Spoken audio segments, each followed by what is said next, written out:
Captain साहब ने कही है, कितना आप इत्तेफाक करते हैं? क्या वाक़ई जो बाइडेन सीरियस थे कि जंग रोकी जाए? या फिर किसी ने कोई बात कही थी तो मैंने उससे एक शेर बना दिया था कि अमेरिका को जंग से प्यार है क्योंकि इनकी तजारत हथियार है। क्या क्या ये जो एक प्रेशर वो भी था? मुमताज साहब बिल्कुल सही कहा है, पर उससे पहले बहुत अच्छा लग रहा है देवनाथ साहब को यहाँ देखकर। और हम लोग बहुत सारे पैनल्स को शेयर कर चुके हैं तमाम टीवी चैनल्स पर। और मुमताज साहब का हमेशा ये काफी बहुत ही सुंदर रहता है, और यहाँ पे एक फ्रीडम भी होती है अपनी बात को आराम से कहने की। वो ऐसा नहीं है कि आपको बहुत जल्दी अपनी बात को खत्म करना होता है, जैसा कि आमतौर पे जो खबरिया चैनल्स होते हैं वहां पे। तो बहुत अच्छा लग रहा है, आप दोनों का यहाँ स्वागत है, इस्तकबाल है। अब मैं मुद्दे की बात पे लौटता हूँ कि दरअसल मसला क्या है। मसला ये है कि जो बाइडेन प्रशासन है वो लगातार इजराइल की मदद करता रहा है। और वहां पे दो तरह के लोग हैं, एक तो युद्ध विरोधी लोग, और वो जो अरब और खासकर नावा कंट्रीज से जो इधर आए हुए लोग हैं अमेरिका में। तो वो दोनों ही तरह के लोग हैं, वो युद्ध के समर्थक नहीं है।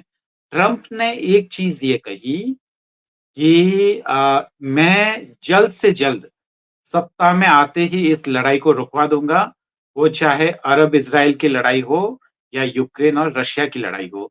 तो यही सबसे आकर्षक लगा। उसके अलावा जो वहां के, जब वो वहां मिशिगन में थे, मिशिगन में दरअसल जो अरब और जो खासकर गल्फ कंट्रीज और नावा नावा में दरअसल इजिप्ट वगैरह भी आ जाते हैं, जो नॉर्दर्न अफ्रीकन कंट्रीज हैं, वो भी इसराइल के खिलाफ रहे हैं। और जो वेस्ट एशियन कंट्रीज हैं वो तो है ही। तो ये सारे कंट्रीज जो है मिशिगन स्टेट में काफी ज्यादा बड़ी तादाद में रहते हैं। तो यहाँ ट्रंप ने एक ये पैंतरा खेला कि वहां के कुछ जो बड़े मुस्लिम लीडरान हैं उनको मंच पे बुलाया, और ट्रंप ने बहुत ही चालाकी से सारा काम किया। क्योंकि आप देखेंगे कि पिछले प्रशासनिक कार्यों के कारण जो सऊदी अरेबिया की सरकार ने ट्रंप को सम्मानित किया था, सऊदी अरेबिया का जो सर्वोच्च सम्मान था वह ट्रंप को दिया गया था। तो यहाँ ट्रंप बहुत ही मजेदार तरीके से खेल रहे थे। और सबसे मजेदार बात यह थी कि जब वो यहूदी इलाकों में जा रहे थे तो वो उल्टी ही बात कह रहे थे। तो ट्रंप कह रहे थे कि जो बाइडेन प्रशासन है वह दरअसल इजराइल की ठीक से मदद नहीं कर पा रहा है। और इधर जो पब्लिक स्टेटमेंट जो डोनाल्ड ट्रंप दे रहे थे, पब्लिक स्टेटमेंट में वो ये कह रहे थे कि दरअसल युद्ध को इजराइल जल्दी से जल्दी परिणति तक पहुंचा दे, मतलब इसका जो भी है जल्दी रिजल्ट कर ले, लंबा ना खींचे। तो ये सारी चीजें हैं। एक तरफ वह जो वहाँ के अमेरिकी मुस्लिम या जो अमेरिकी अरब मुस्लिम्स हैं उनका वो सपोर्ट ले रहे थे। दूसरी तरफ वह दरअसल यहूदियों के बीच में ये संदेश दे रहे थे कि मैं आपके साथ हूं।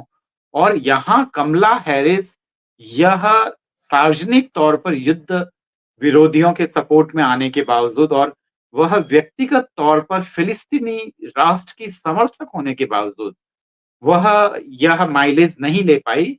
क्योंकि वह यह कन्विंस करने में नाकाम रही है कि जो बाइडेन की नीति है उससे अलग नीति कमला हैरिस की कैसे होगी।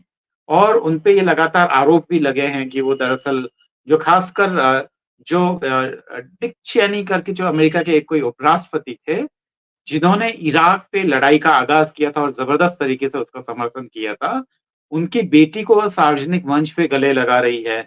तब भी ये संदेश गया कि दरअसल ये मुस्लिम विरोधी लोगों को अपने मंच पे बुलाती है। वहीं डोनाल्ड ट्रंप क्या कर रहे थे, जितने भी मुस्लिम नेता थे अमेरिका के उनको अपने साथ ले रहे थे। तो पूरी तरीके से अगर मैनेजमेंट कहा जाए, पब्लिक मैनेजमेंट बहुत ही अच्छा था डोनाल्ड ट्रंप का।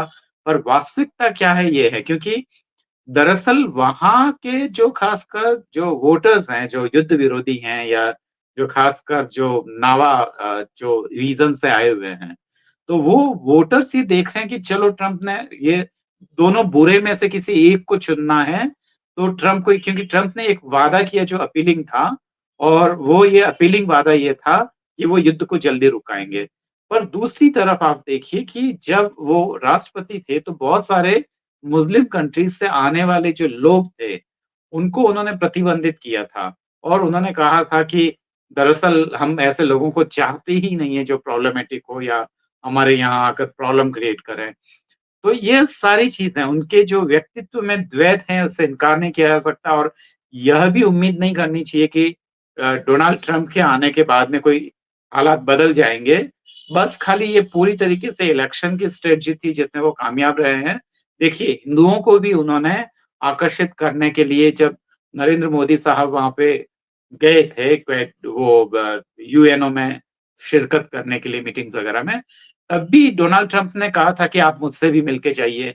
ये अलग बात है कि इंडियन फॉरेन मिनिस्ट्री ने ये मना कर दिया कि दरअसल एक ऐसे कैंडिडेट से जिसकी अभी जीत की आशा ही ठीक से नहीं है, मोदी साहब को नहीं मिलना चाहिए क्योंकि अगर कमला हैरिस बनती है, तो हमारे संबंध खराब हो सकते हैं। हालाँकि पत्ता उल्टा पड़ गया, तो वो एक अलग बात है। पर वो चाहते थे कि क्योंकि नरेंद्र मोदी जो हैं, उनकी मोदी साहब की दरअसल पैठ बहुत अच्छी है वहाँ के खासकर अमेरिकन हिंदुओं में भी वे जो टेक्निकल बैकग्राउंड से हैं, जैसे कि साइंस हुए या जिनका जो सोशल साइंस है, कम साफ का रहता है। सोशल साइंस में आदमी क्योंकि थोड़ा-सा ज़्यादा डिटेल में पढ़ता है, सोसाइटी को ज़्यादा बेहतर तरीके से जो टेक्निकल सब्जेक्ट हैं, उन सब्जेक्ट को पढ़कर जो वहाँ अमेरिका में नौकरी करने गए हैं, उनके बीच में नरेंद्र मोदी साहब की काफ़ी अच्छी पैठ है, खासकर इंजीनियर्स वगैरह में और खासकर जो हिंदू लोग हैं, उनमें काफ़ी अच्छी पैठ है। तो उनका समर्थन और फिर बाद में युद्ध से ठीक पहले बांग्लादेश के बारे में उनका स्टेटमेंट वगैरह वह काफ़ी उस खतरनाक स्ट्रेटजी की ओर जो अ, संकेत करता है। दूसरी बात ये है कि उनके पास क्योंकि खुद जो डोनाल्ड ट्रंप है एक इंडस्ट्रियलाइज़र रहे हैं, एक पूंजीपति रहे हैं, तो उनके पास एक टीम है, वो पूरी तरीके से कॉर्पोरेट की तरह काम करते हैं और वही टीम ना उनको किस समय क्या करना चाहिए, किस समय क्या नहीं करना चाहिए, किस समय कौन-सा स्टेटमेंट देना चाहिए, कहाँ देना चाहिए और कहाँ नहीं देना चाहिए। ये उन्होंने आखिरी टाइम में ये किया है, तो ये आखिरी टाइम की ये दरअसल उस भागा-दौड़ में वो आगे रह गए हैं।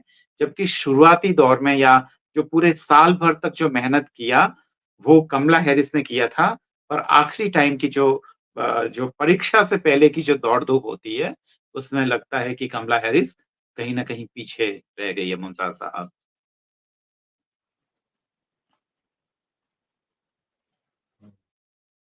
ये कैप्टन साहब ने जो बात कही है, मैं उसको थोड़ा-सा अब आगे बढ़ाना चाहता हूँ कि ख़ास तौर से जंग के दौरान तेजावत साहब जिस तरह से रक्षा मंत्री जो हैं इज़राइल के, उनको जो हटाया गया है और जो कल ये खबर आ रही थी और 2-3 दिन से कि जो वहाँ की फ़ोर्स है, आईडीएफ है, मोसाद है, उनमें और इनके मंत्रालय में नेतन्याहू में वो काफ़ी जो है आपस में टकराव की सूरत पैदा हो रही है।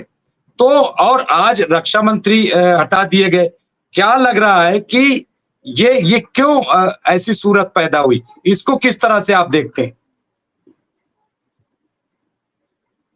चैनल पे मैंने पहले भी बताया था, आपके इसी चैनल पे चर्चा करते हुए हमने बात की थी कि जो वहाँ के रक्षा मंत्री हैं जिनको हटाया गया है, वो पब्लिक प्लेटफ़ॉर्म पे क्रिटिसाइज़ कर चुके थे नेतन्याहू को और उनकी युद्ध करने की नीति को।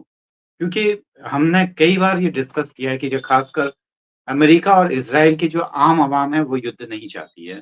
क्योंकि उसको उसका काफ़ी नुकसान झेलना पड़ रहा है और वहाँ के जो डिफेंस मिनिस्टर थे, उन्होंने उसी की आवाज़ को उन्होंने कहीं बहुत सारे पब्लिक प्लेटफ़ॉर्म पर, सार्वजनिक मंच पर उन्होंने रखा और ये नेतन्याहू को ये पसंद नहीं आया। ये अलग बात है या ये दिगर बात है कि उन्होंने ठीक उसी टाइम मतलब कोई एक्शन नहीं लिया और वो एक्शन थोड़े दिनों बाद में लिया, तो वो एक अलग बात है।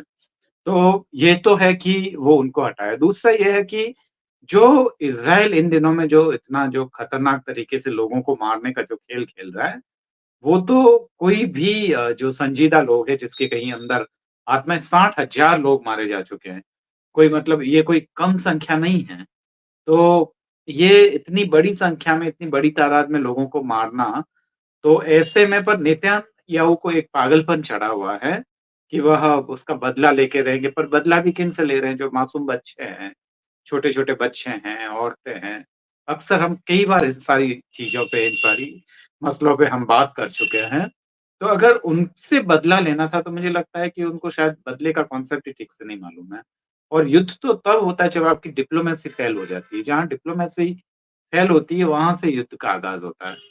तो यही सब चीज़ें हैं मुमताज़ साहब जो मुझे लगता है। ख़ासकर जो आपने रक्षा मंत्री को हटाने के पीछे जो मूल वजह पूछी थी, तो ये था कि दोनों में कहीं न कहीं जो सोचने के तरीके में बहुत बड़ा भेद है। और क्योंकि वो मुखिया हैं सरकार के, तो ऐसे लोगों को पसंद नहीं करेंगे जो उनके खिलाफ जाएँगे। मुमताज़ साहब।